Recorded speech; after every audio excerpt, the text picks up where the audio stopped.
Well, hello. Hello there. So, Maria, I want to start us off today by asking you a question. Go ahead.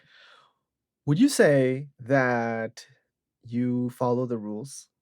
Oh, I'm not sure if I should disclose publicly No, I my don't want to get rule you in trouble. I just breaking, mean you in know. general, are you someone who does things by the book? Actually, I do. I do follow the rules. It's funny because my friends make fun of me because when I'm at a cross road, Uh-huh. if the little guy that tells you to walk or Yeah, not the to crossing walk, signal. yeah, if the crossing signal is not green, I do not cross, even though there might not be cars coming, I do not cross. And I say, the moment you stop respecting the rules in a country, everything goes down the hill, like it happened in Venezuela. So I do kind of, Oh, I do respect the rules. I try to. wow. I'm really Yes. glad I asked you that question. Okay, so we have to go back to that, but before we go much further, we have to say what the expression, the phrase that we're talking about today, because after all, this is Just a Spanish phrase. yes, is al pie de la letra. Al pie de la letra. How would you translate that? To the foot of the letter? Exactly. If we're doing a literal translation, if we're doing a translation al pie de la letra, I Mhm. would say to the foot of the letter.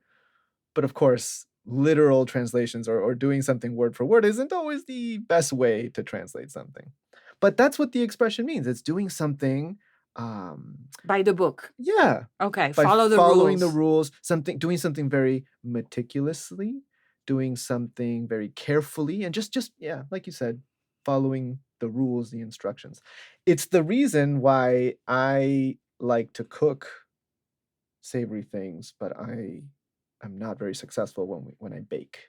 Oh, because you don't like to follow things by the I book. don't. I like to cook by taste and improvising and, like, I don't measure salt. I Quick probably little should. digression from the show. Mhm. My favorite cookbook, one of my favorite cookbooks, it's actually a New York Times cookbook called The No Cooking Cookbook. Ooh, And it doesn't tell you one spoonful, one cup. It just tells you grab this, and this and mix it.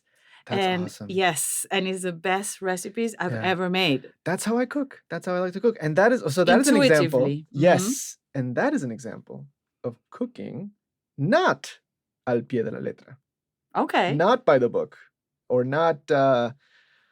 uh not following the rules so closely. So let's talk about that. Let's talk about the Origin of that origin. expression. Do you know where it comes from? Al pie de la letra? I do. I do. I read, but you might know more than me, but I read it comes from the monks in the Middle Ages that used to transcribe all the books, and they would do literal translation, like Exactly. not transcreations, which we will talk about in a little bit, but they would say, okay, this is exactly how it was said. Whoa, whoa, And they would whoa. add that at the bottom of the script they were translating to explain, okay, this is, you know how sometimes you read translations and he said originally like this in the book when it Mhm. has typos and Yeah, yeah, stuff. yeah. So I think that's where it comes from. Yes. Is that the same Oh, version you that's had? that's what I found out too. Yeah, that monks. So we have to go back many technological advancements back in the past before the printing Before press, the printing press, of course.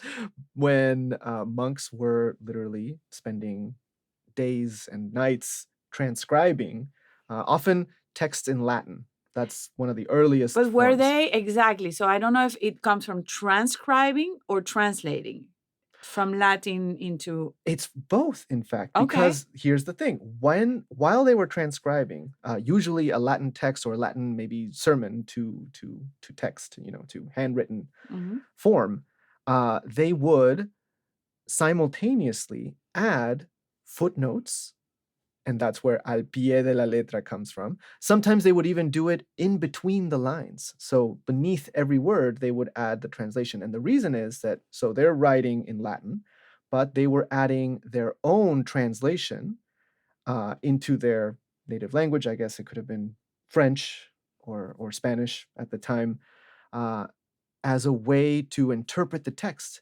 And it both served as notes for themselves, but also for the average person, like a normal person who is not reading Latin, like the common folk, so that they could read a text with those notes at the foot of each letter or each word, or sometimes at the bottom of the page, al pie de la letra.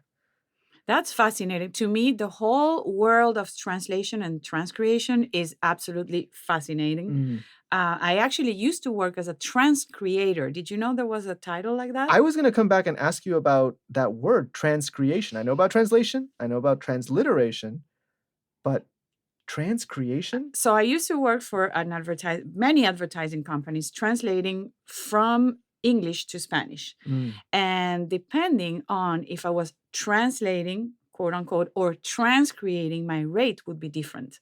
And the rate for transcreation is very high because it is not only translating, is actually creating. I'm going to give you an example.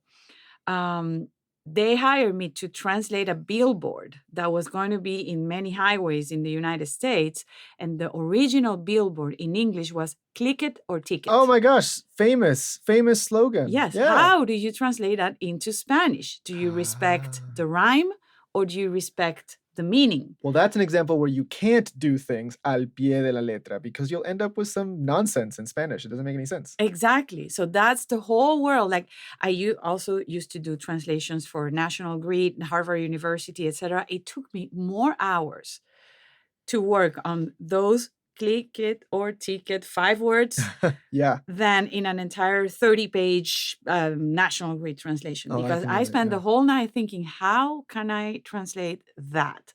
Make it billboard friendly and like for people who do not speak English to understand, click it or ticket. Yeah. Oh, I can So- relate. I years ago I worked as a translator for subtitles for like TV shows and movies. So I would, go into the office and they would hand me a file with episodes for that week, and I had to sit down and fill in the subtitles. And my managers always wanted me to do things al pie de la letra, right? To do things by the book, and quickly. I had a quota to meet, and I would tell them, yeah, I can do it fast, but it's not going to be as good as a transcreation. Thank you for teaching me that and word. it is, I think it is impossible in the translation world, in the language world, to do things al pie de la letra. Mhm. It is, you are always creating when you translate. It's another example that comes to mind. Remember the movie Good Will Hunting? Yeah. of How do you course. like them apples? Classic scene. How yeah. in the world the do you window. translate that into Spanish? there's no equivalent phrase for how do you like them apples. No equivalent. ¿Te gustan So las manzanas? you cannot do it al pie de la letra. It is Right. absolutely impossible. Oh, time for a shameless plug. Because as you know, News and Slow Spanish, our podcast where we teach people Spanish through current events, we provide translations there too. But now that I think of it, we're not doing it al pie de la letra. We're not doing literal translations. In fact, we're doing what you're talking about, transcreating. Translating the sense. Yes. Yes. Yeah, because it's a providing better the- way to understand the meaning behind it than to just repeat something that may have no sense whatsoever in the Exactly. target language. Exactly. But let's finish today's show with a little bit of a game, Uh-oh. which is one of my favorite things to do is to see the translations they do in Spain and in Spanish-speaking countries of the American movies. Oh. So how do you think they translated the movie The Blues Brothers? Okay, I'm gonna give you the la traducción al pie de la letra. So a literal translation would be Los Hermanos del Blues. That would be a good one. Mhm. They translated granujas a todo ritmo. Granujas, like scoundrels? Yes.